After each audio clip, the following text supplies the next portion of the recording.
major deific relics, 9 in total. They dot this land, and they are forces of great change. You yourselves have come into contact with these, so you know very well what I am speaking of. Our goal is to find these and contain them. Mortal kind is not meant to wield these, and it puts everyone in the public at great risk when mortal kind, untrained and without oath, touch, interact, use, even look upon these. There are a few that exist within the coffers of the church. We have them deep below on the sacred ground that lies at the center of our cathedral. But there are many that are still out there, and unfortunately unaccounted for. Part of this branch is that there are individuals tasked very specifically with finding a specific relic. These journeys can take lifetimes. Most individuals who take this on ends in failure. However, you two have been identified not only due to your aptitudes, but also due to the personal experiences that you have had with such relics. For you, Balan, the Ebon Scepter, and I'm curious, what was your interaction with the Ebon Scepter, the relic of midnight? The Ebon Scepter was at the core of a mob boss that kept the entirety of the larger city that it would be in under the thumb. It allowed people to disappear that you knew should have been there, but not just from, presence, but from people's recent memory, too. It was discovered when Balan lost a sibling who he does not remember anymore, but still has proof of. Balan, as you know, the Peacekeepers of Regulus and the Church of Hilltop had a combined effort to stop that individual who wielded it. And you also know that in the fracas, the Ebon Scepter was lost. We currently do not know where it is or who has it. Zagan. Priestess? Your experience with the Ashen Bow is unique, because although you have experienced the power of it, thankfully, to all 9 gods, we were able to contain it. However, as you know, you've been marked by it. And I'm curious, what was the experience that marked you by the Ashen Bow? It was in my hometown, and there was an attack on our people, and we were making good headway until that bow showed up, and then he shot me down in the shoulder. And I know the rest of that story is painful for you to tell. But as you know, once you are marked by it, very rare are individuals who can withstand such a thing. Some call them Newman, others call them soul marks, but a bit of that divinity was imbued within you. Once you were struck by that, you woke up to a field of dead, struck by a barrage of arrows similar to what struck you. And that is the power of the mark. You wield a fraction of it, and yet even a fraction when untamed can deal an enormous amount of tragedy. Unfortunately for you, this will be something that you will have to live with, and it's something that you will have to learn to control to your best ability. But it's also an important reason that even though through your experience we were able to contain the relic, you better than most understand the danger that these present. I do, Priestess. And thus, it is with great honor that I welcome you two as seekers of the Novenary Inquisition. We are honored, Priestess. Balan, seeker of midnights. Zagan, seeker of bone. Now follow me. You will speak your oaths to the god with which you are marked, words that you should hold close to you, and oaths that will protect you from the pull of these relics. Only speak these words to those who you believe have potential, or are down a path that is bound to be the same fate as yours. If you're a dodo, maybe you don't know. Maybe you have wings that don't do a thing. Maybe there's something to all of this nothing. No looking back, go the way of the dodo.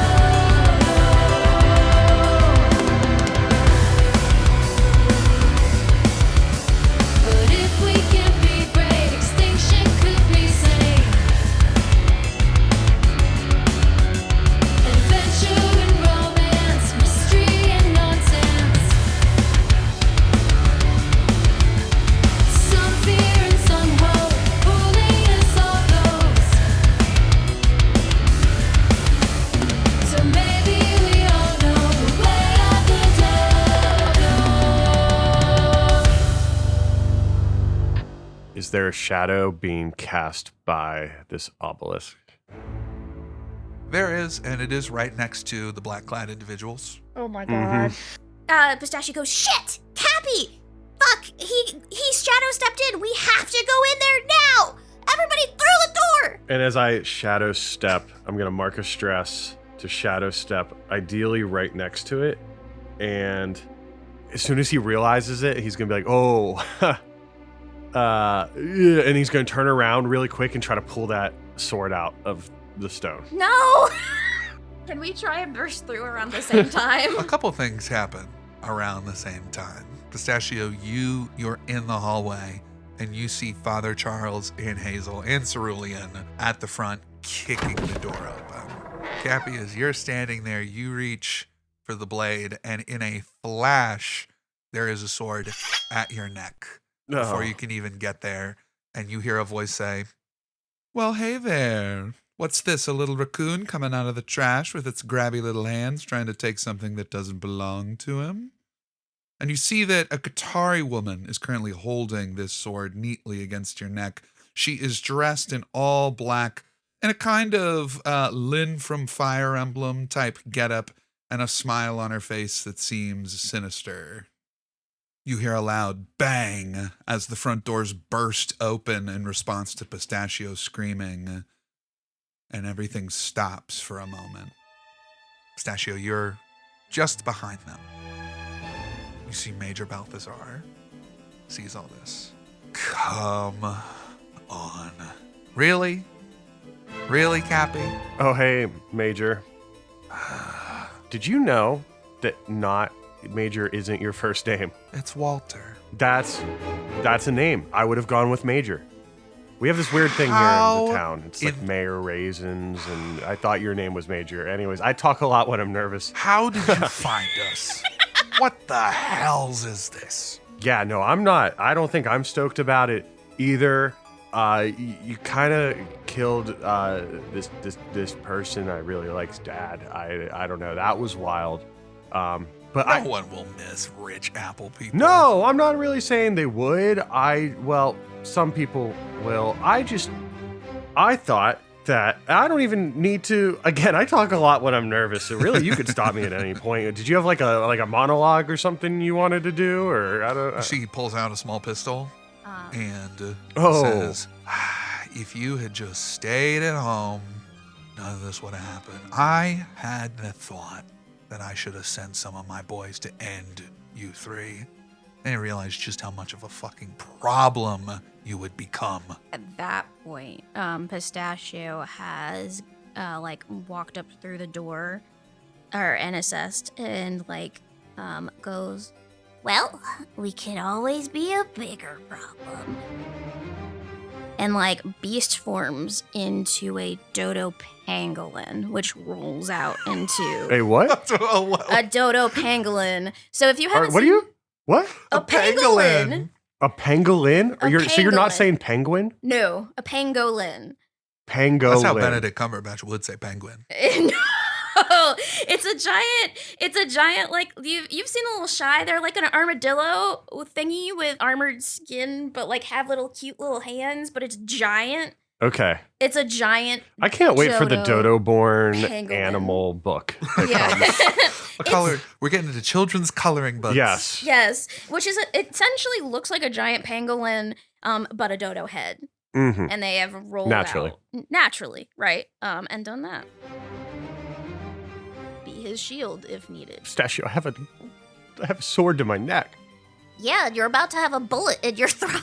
As this pangolin happens, Kapi, you feel the attention on the sword move away from you as you hear, well, well, well. And you see that this Qatari woman next to you just kind of looks at you for a second and says, don't touch my sword. And she starts to stride away from you. You turn into a pangolin. Yes. As you do so, and as this woman walks away from you, Kapi, you hear Major yell, start it up! And as he points his gun, welcome to the finale of season 2. Here's how this is going to work. The things that you two notice right away. First and foremost, Ingeborg looks at the two of you in the split most of a second, and you recognize that she is going to guard the rear as you can hear footsteps from beyond the hall back in the staircase that you originally came from. It looks like that Ingeborg is going to stop reinforcements from coming as best that she can. You also see that Father Charles is moving the same way away from you as this Qatari woman is. Clearly, he has locked onto her, but it looks in this moment that these two individuals are about to go at it. You also see Crank has walked in and has seen the individuals in the corner. You see that he raises his hands and says, Pleiades, incredible to see you again. You see that Pleiades looks over. And Rowan, would you like to give me just a quick description of what Pleiades looks like? Yeah, so Pleiades is a purple galapa with a third eye on the middle of their forehead in a bright white lab coat. And you see recognition. He says, Adrian, it worked? And Crank begins to walk over and talk to Pleiades, Cerulean behind him looking so confused. Now, here's how this is going to work. Those things all happened simultaneously, right at the same time as all the rest of this, whatever is happening, as the mechanical things in front of you begin to hum. Hey, it's me, Isaac Allen Burns, here to tell you about this warehouse battle environment. First and foremost, let's determine how bad this is. Rowan or Joe, one of you roll a d10 for me. I'll do it. It's a 9. A 9. Mm. Very good. We have started a countdown of 9. You have some allies with you right now. And I need you to make a few decisions. You see that Father Charles and this Qatari woman are about to fight each other.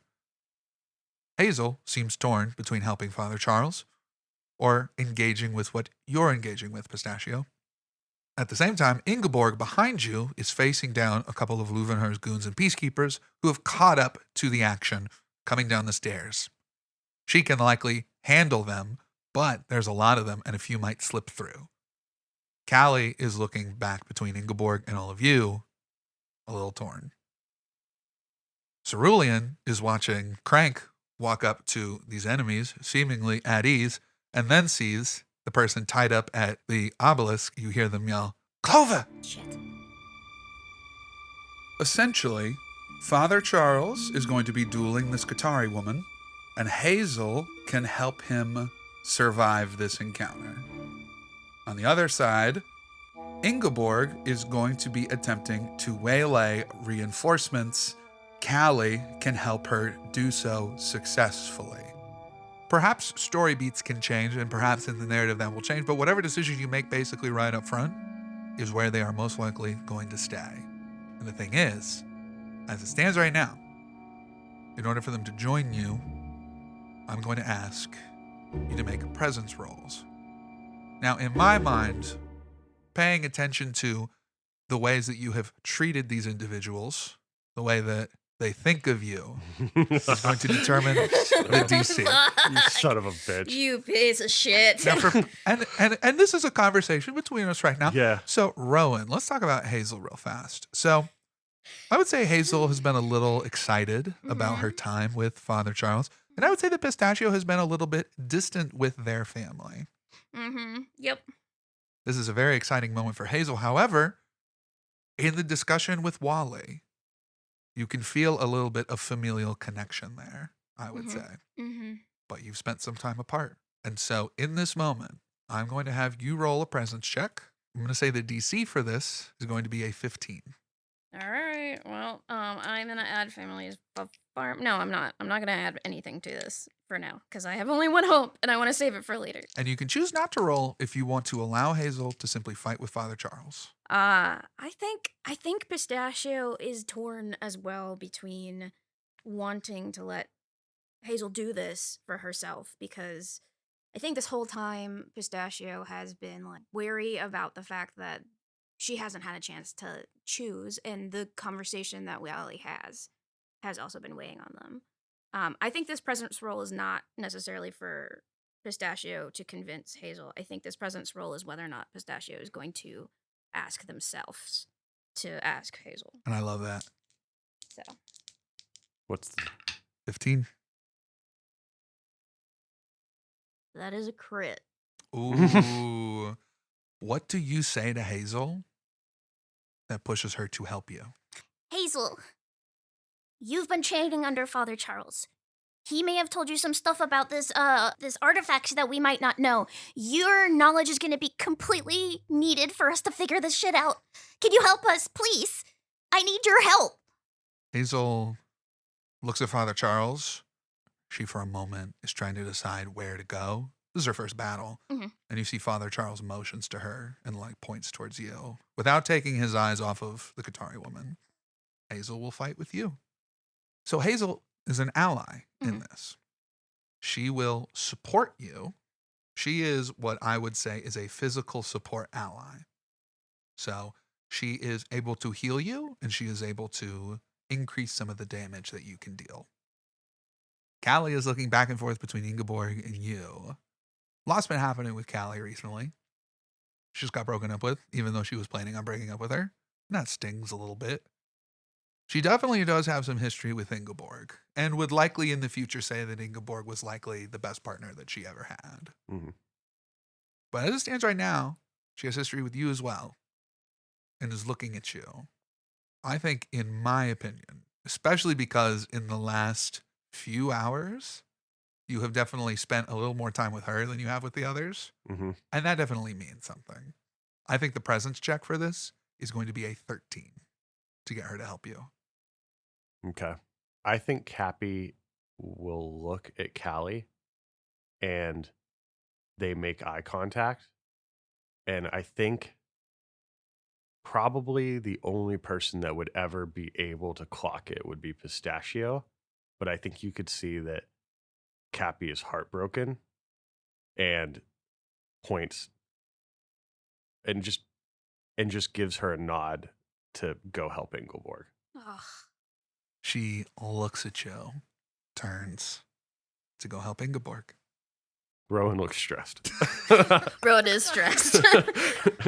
To set the I saw scene. Rowan doing the 1,000-mile stare for There's so much going on.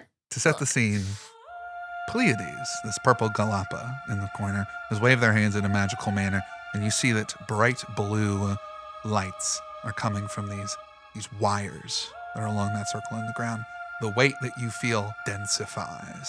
You swear you notice at the corner of this circle this like bubbling blackness, almost like oil coming out of the ground, just at the sides, just at the edge. Major Balthazar is pointing. An alarm is going off, and you see a couple of these strange, what you would describe as almost sentries, kind of appear. See, one of them floats, oddly enough. It looks like a circle with an eye looking out. You see another one is this mechanical-looking being. Its joints glow blue, and it's made of this thick metallic armor. And both of those things float next to Major Balthazar. Major Balthazar has a gun pointed at Pistachio. He looked a little confused by the Qatari woman walking that way. Yuri, get back here. Stop that one. And this individual named Yuri fully ignores him. So, I'm just going to start off by spending a fear. How many fear do you have, Isaac? I have so much fear. Oh, God. Currently have 11 fear. To start off with, let's talk about the central crux of this as the weapon calls. Our countdown has begun. I am spending a fear. The countdown decreases to 8. I'm going to roll a quick dice. Kapi, can I have a presence reaction roll from you? No. Sure. Presence is +2. Remember, this is not with fear or hope, right? Because it's reaction. Reaction roll, so hope and fear don't matter here. 22. Nice. Kapi, there is a calling in the back of your mind. You swear as you look, you can just see the staff just on the side of this strange black obelisk, and it calls to you. It wants you to come to it. You resist it. And apparently, the staff doesn't like rejection. A pulse rings out in the entirety of the room. Everybody in the room is going to take 1 direct damage. Hey everybody, it's me, your GM, Isaac Gallenbergs, popping in early, having such a great time. Just to let you know that direct damage is damage that cannot be decreased by armor. Okay. Up to 3 HP out of 6. I'm up to, well, I healed myself, so I am now at 1 HP out of 6. Okay. So, we're good. And only 1 stress, because thank you, crit. I'm spending a fear. I spent a fear to activate that. Now I'm spending a fear to spotlight Major Balthazar. Major Balthazar is a bit of a leader, and right at the start, he is going to rally his people. This automaton, you could say, the thing with glowing blue joints, lumbers forward towards you, Pistachio, in your pangolin form and swipes at you. Does a 2 hit you? No. Wait. No. Ah, shoot. You then notice as the floating orb from its eye is a beam that seems to cover Major Balthazar. And finally, he points his gun and shoots you, pangolin boy. That's okay. That's fine. Does an 11 hit you? It does. I think Pistachio goes into like a little ball, which I use armored shell that gives me resistance to physical damage. Wow, okay, dang. That would normally be a 23 physical damage to you, but now instead is only 11. 11. Cool. While I'm in my shell, physical damage is reduced by a number equal to my armor score after applying resistance. So that is 11 minus 4, which is then 7. So that's only minor damage. Let's go pangolin. Nice. Armored sentry, let's go. You hear a bit of the conversation between Crank, and Pleiades. You hear Crank say, yeah, plan worked exactly as I had thought, though unfortunately Costello was right that my magic grows much like when I was first born, so I essentially have the same amount of power as I did when I was 12. Crank! What are you doing? I'm having a conversation right now with an old friend. Crank, what So the good fuck? to see. We're in a battle! Hang on, Pleiades. I'm not Crank. Was that not clear? Your friend's not here anymore, all right? And I know you've become attached to this, but this is a vessel. My name is Adrian Toulouse. Pleasure to meet you. Now, I'm having a conversation. You're Crank's please. master. Master is a strong word, all right? I never say master. I liked mentor. I liked parent, maybe. But Where is master. Crank? Where is he? Crank isn't here anymore. So, anyways. Where are you at now, Pleiades? If you're still in the Division of Knowledge, and their conversation continues. All right. Spotlight to y'all. Okay. On Kapi. Pistachio, we'll worry about Crank later. We don't have time for this now, you're right. We don't have time. Okay, and then Kapi is going to finally pull out his weapon. Uh-oh. Yes! That's the weapon. The weapon that Dandelion O'Toole That's right. His real name. that he helped reconfigure the halberd for Kapi. Ooh.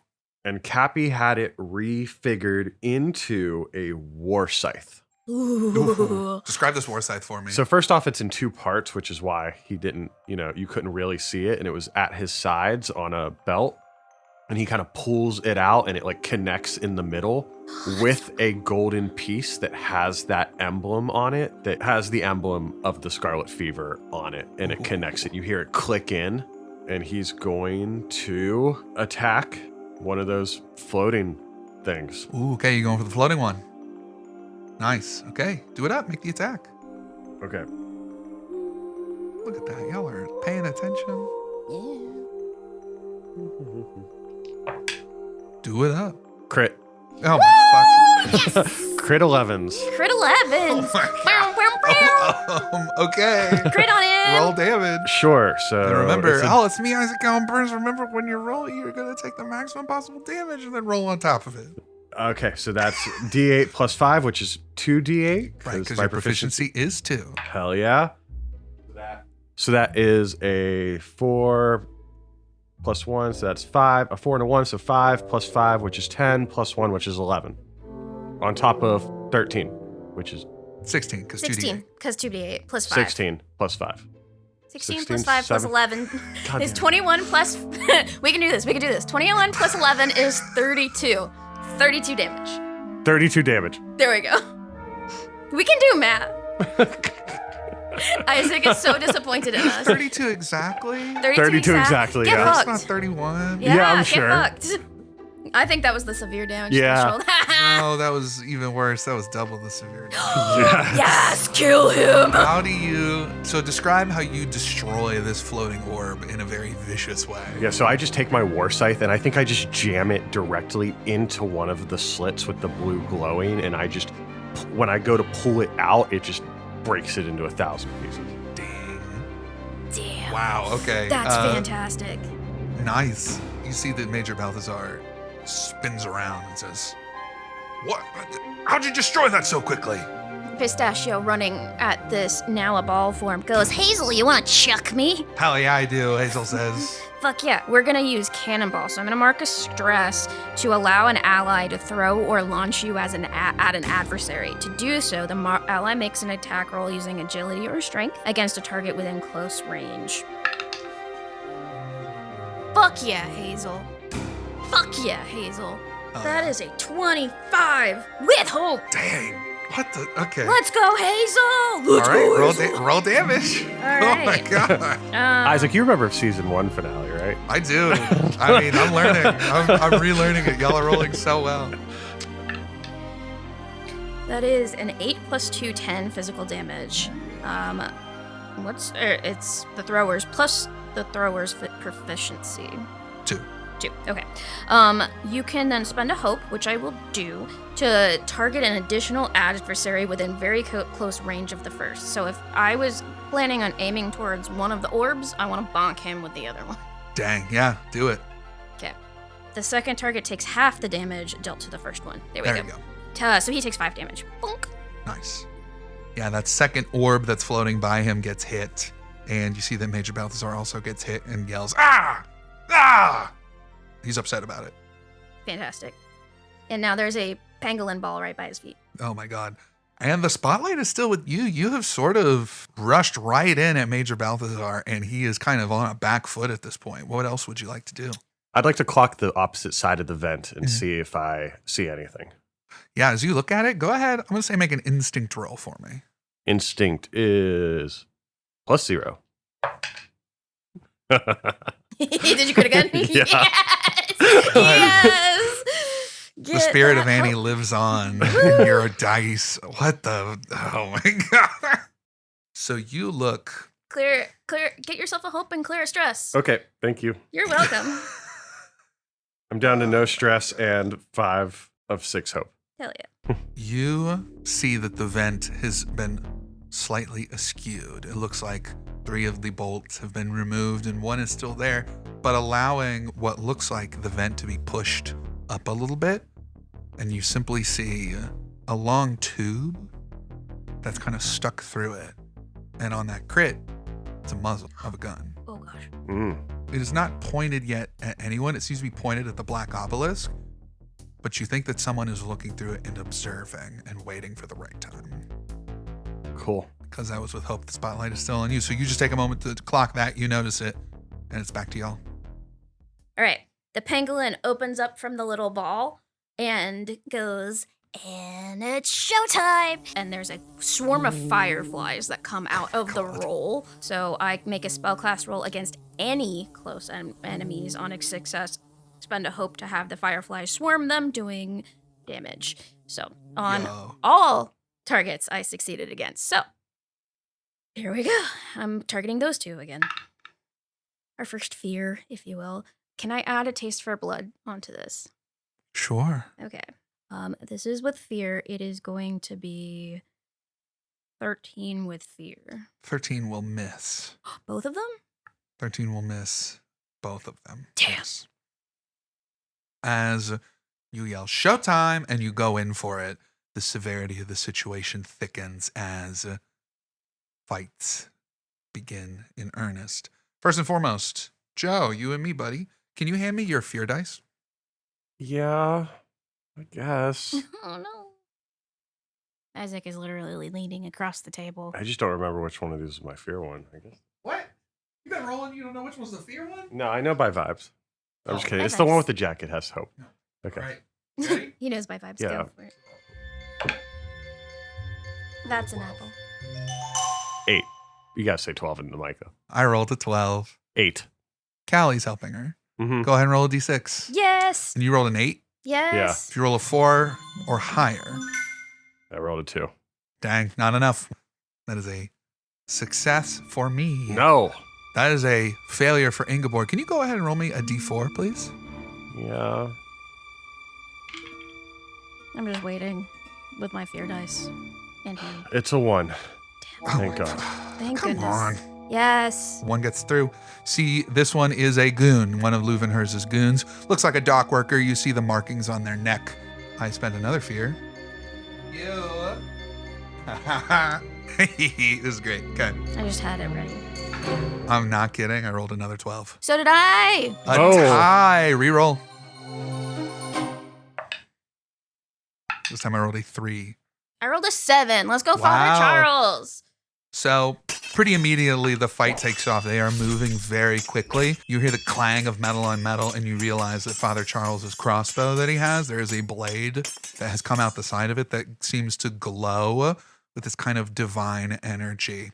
And you hear a somewhat mirthful voice come out of Yuri. He says, I've been waiting to tussle with a seeker for a while. This is the best day possible. Now it is, I'm going to spend a fear. I'm spending a fear. Pistachio, can I get a presence reaction roll from you as the weapon calls? 15. 15. That succeeds. Which means, once again, Pistachio, and you're close to it, you feel the call of this thing. But as you reject it, it lashes out in anger, and everyone in the room is going to take 1 direct damage. You hear Hazel grunt in pain. Hazel, no. I'm at 4 out of 6 HP. I'm at 3 out of 6. I only have 2 left. Shit. Damn, that's crazy. Can we tell in this moment the weapon is the thing that is causing the pain? Oh yeah, you know that implicitly. You know that this weapon is calling out for people. You hear a bit of muffled screaming from the individual that's tied up in the chair. And Major Balthazar, who's very upset by this, I'm going to activate him. And he has a little bit of leadership on his side. So first, the lumbering clank that had just went for you, Pistachio. Mm-hmm. You see that it turns to look at you attacking Major Balthazar. Because you missed, it is going to make a strategic decision and turn to the individual who threw you at it and is going to attack Hazel. God damn it. Okay. Unfortunately, it rolled exactly what it needed, and you see that Hazel takes a wound. You, Pistachio, watch as this individual sends a enormous punch directly into Hazel's chest, and you can hear the wind get knocked out of her. She still stands her ground and curses under her breath, but she took a nasty hit. Because he is a leader, I get to basically spotlight a bunch of different people kind of at the same time. So now the orb, the one remaining orb that is around his head, is going to look towards you, Kapi, and That is a 17 to hit you. Mm-hmm. I got so many dice, I don't know what to do with them all. 14 magical damage to you. As that occurs, Kapi, you see this bolt of magic shoot towards you, and you hear, Kapi, watch out! And a bit of abjurative magic gets shot in front of you by Cerulean, who reaches out a hand and sends some magic. Whatever threshold this is, decreases by 1. It took me from severe to major, which is still 2, so can I still use my last armor slot to take that to minor? Yes, you can. Nice. Okay. And now I'm only with 1 HP left. And I look at Cerulean and I'm like, thanks, Cerulean. Pistachio calls out. Of course. Hazel, do you know any healing? Yeah. She is going to begin to move towards you, Kapi. Mhm. And at the end of your next move, she's going to do something. But for now, you see that she moves away from this guy and moves up, her crossbow trained on Major Balthazar. And now it's Major Balthazar's turn, who is going to attack. Let's see if he can hit anybody this time. He looks at this big pangolin in front of him, looks at you, the big pangolin, the dodo pangolin, and says, you just don't understand. You small-minded, small-town hicks don't understand. And he swings. 23. A 7 physical damage. As with his saber, he stabs into you. Armor slot for nothing. Nice.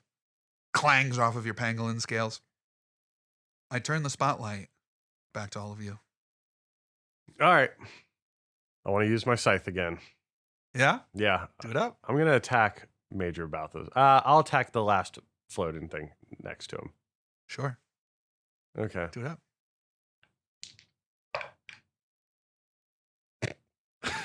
Did you crit again? You can look at it. Oh my god! I mean, Oh my god! You crit again! you can come look. What is it about these finales and me trying so hard to make it tense? Yeah. And then every one of you each time rolls just a crit every single time. That is a crit of Staring 9s. at 2 9s on this in disbelief. You know, shout out to Emma. Shout out, Emma. Yeah, these were a gift. These were a gift. These were gift dice, Emma, how could you do this to me? and they Emma. are How did really you do this? working for me. Go ahead, roll damage. Yes. Oh, okay, Roll yeah, damage. don't mind if I do. 37 damage. Once again, this orb is destroyed. And you see this kind of shimmering field that was around Major Balthazar goes away. And he says, you're destroying precious technology. We will need these in the war effort, and you're destroying them like they're nothing. Oh no. This is the great equalizer. That's why you adventurers don't understand. Oh, Pistachio. What? This is the great equalizer. The thing from the papers. We read about Right. that. The thing from the papers. This guy thinks that he's important. Oh, well, we could show him about that. After all, we are dodos. And then I think Pistachio drops out of the pangolin form and casts Vicious Entangle on this guy. Ooh. And we're gonna hope to restrain him. Let's go. That's a 17 with hope. Maybe Emma cares about me enough that she weighted the dice. Yeah. Yeah. All right. Does that hit? That will hit. Does it? Okay, first off, he is restrained. And second off, now he gets dealt some damage, which is going to be 3. As you entangle him, as these vines wrap up his legs, you see that he looks at you angrily and says, there is nothing that you two could say to me that will hurt me any more than the embarrassment that my family has received ever since that God's damned war.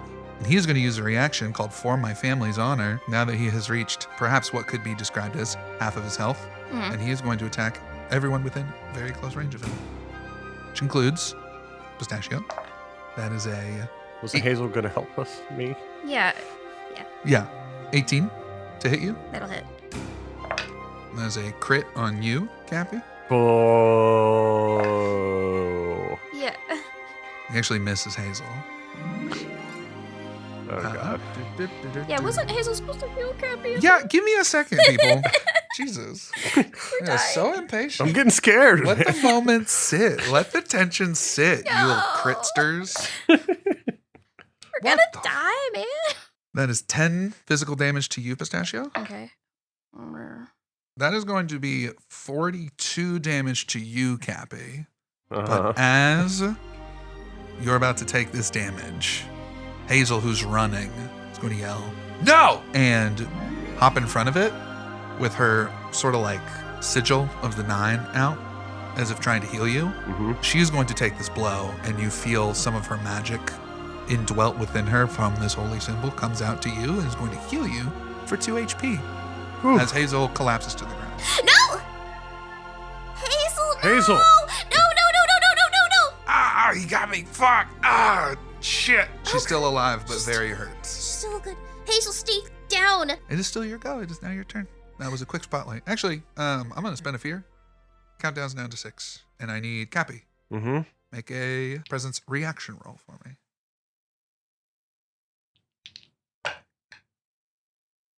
17. Cool. It lashes out in anger. Everyone takes a direct damage. Ugh. Okay, I'm at 5 out of 6. You see Cerulean in the back, grimaces, his nose beginning to bleed. You see that the goon that was in the back that just entered into the room, you see his eyes begin to bleed and he collapses to the ground. You see that this shambling piece of armor that was just behind you kind of crushes in on itself and falls over. As this is hurting everyone in the room, you hear in the corner of the room, Pleiades, that really hurts. You didn't think to put up any kind of protective shielding around this so that you could see this? You hear Pleiades respond, well, that's the thing about Edict, is that it's just that we don't really know too much about it. After all, I'm not actually the one who works specifically with Edict, but, some of the people in a different department. What organization are you working for?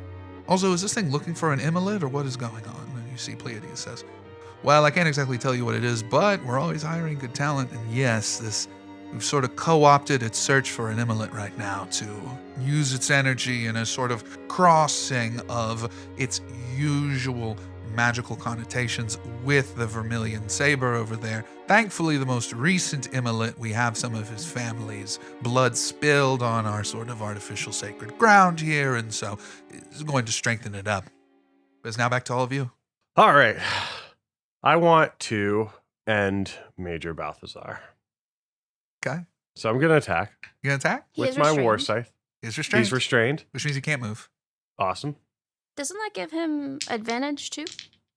So restrained just means he can't move. You might be thinking of the vulnerable condition, which, hello, it's me, your best friend Isaac Allen Burns, here to tell you about some of the conditions. While the book does not lay out a ton of conditions, it does lay out a few, one of which being restrained, which means that you cannot move until you do something about your restrained condition.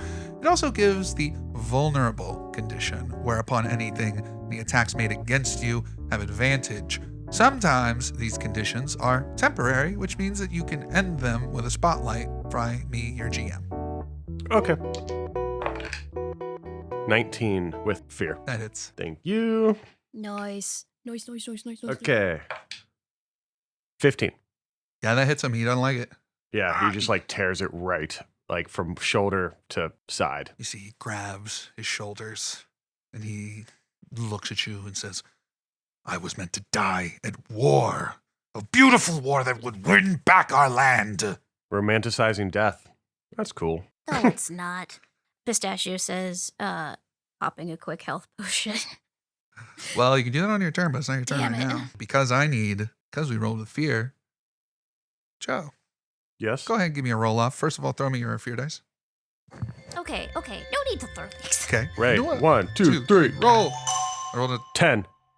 a 9. That's right. Let's go. That is a success. Plus, All right. And Rowan, thank you so much. This is for Father Charles and Yuri. 10. That is an 8 for me. Woo, go Father Charles. Father Charles continues to get the Go upper hand. Callie. Wait, mine was for Callie, right? Yep, yours has Kelly. Yours was for Ingeborg and Callie. Yep. Go Callie. You see Father Charles is actually like getting the upper hand on Yuri. And you see Yuri looks ecstatic. She looks so excited. Father Charles using his crossbow. He is using his cross. You see that this fight is kind of coming back and forth. They're in immediate melee combat, and then they come back. He fires a couple arrows. They're back with it. This blade shining very brightly with this weird gray light. She says, sorry, the third couldn't be here. I think he has personal ties to this. And now, since I'm spending fear, Where are we at, countdown-wise? 5. Okay. Okay. Still got time. All right. Pistachio, it's your turn now to give me a presence reaction roll. Oh, fuck. Damn. 20 with hope. Pistachio, a 20. 20. I will say you can choose to fail if you would like. I think Pistachio is realizing that because you had said that it is specifically calling out to people, and we know that's the reason that it's having a reaction. Pistachio is low on health, is noticing it's hurting everybody, and will choose in this moment, if this is the case, to fail. You fail. You're going to take 1 stress, and as you're looking at this, maybe you have this staff all wrong. People just aren't using it correctly, but this is something that can help you in this situation. The thing that you want most, what is the thing that Pistachio wants most right now? To get out this situation with everybody mostly alive. To And- save everyone. And something you would know, Pistachio, is that this thing is causing all this pain to everybody. And if you just removed it from the situation, it would stop this whole thing. Maybe there are other things in this room that could be changed or stopped or interacted with to stop this from happening. But the easiest thing is probably going to be this staff. That is what Pistachio was thinking anyway. You didn't even have to Nice. force me to do that. I didn't force you to do anything. I'm just telling you the facts as Pistachio would understand them right now. Pistachio is going to look at Kapi and get a wild look in their eye and start walking towards Kid? the staff. Kid. As you step onto the blue circle, Mm-hmm. Again, popping this health potion. you Healing. pop this health potion, you move towards the blue circle. Mhm. You step into the circle, this blue circle. Rich Apple People's body is on the other side of you on this circle. Blue sparks emanating up from his blood, which almost seems to be like absorbed into these strange wires. And as you step in, time seems to slow down, almost stops. You're standing on the edge of this blue circle, the staff pulsing. Well, what do we have here? Is that? Little goat hands reaching out your little goat hands to try and touch Horse? the staff?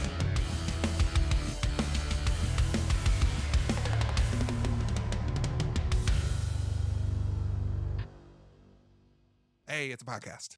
Wow, what an episode that was, gang. Oh my goodness, what a wonderful penultimate episode. That's right, everybody. This next episode is going to be the finale of season 2. Woo! Clap, clap, clap. What a journey we've been on. What a wonderful path it's been. And here to sign us off is a shout out to some of our biggest supporters. We love and appreciate every single one of you so much. Our bag of gold tier, starting with Condor Blue, shout out. World of Garaiva, BDS at Dorkmaster, Colakago, Darcy R, Emma, Jacob R. Hadwin, Joshua 708, Assistant to the CEO, Kurt Wild. Here I have some stage directions. Isaac says something nice about Zorak. Zorak, not a lot of people have the last letter of the alphabet start in their name, but you do. And I think that says a lot. Always there. Shout out to Zorak on the Discord. A fun person. We've actually played in a game together. That's right. He played in one of my games. A real fun guy. Not a mushroom, but a fun guy. Hey-oh. Pop, pop, pop, pop. I'm shooting finger guns. Maria W. Nicholas W. Not related. Severed Ronan. Muscles Dynamite. Explosion. Batty Bright. 30 Bird. Tabletop Optimist, Minor Thoughts, Max L. Thank you all so much. We so appreciate y'all's support, and I hope y'all have a good day or a good night if you're listening to this as you're falling asleep, or a good weekend if it's Friday, or a happy birthday if it's your birthday, or a happy Valentine's Day if you're listening to this a year from now. Okay, anyways, bye.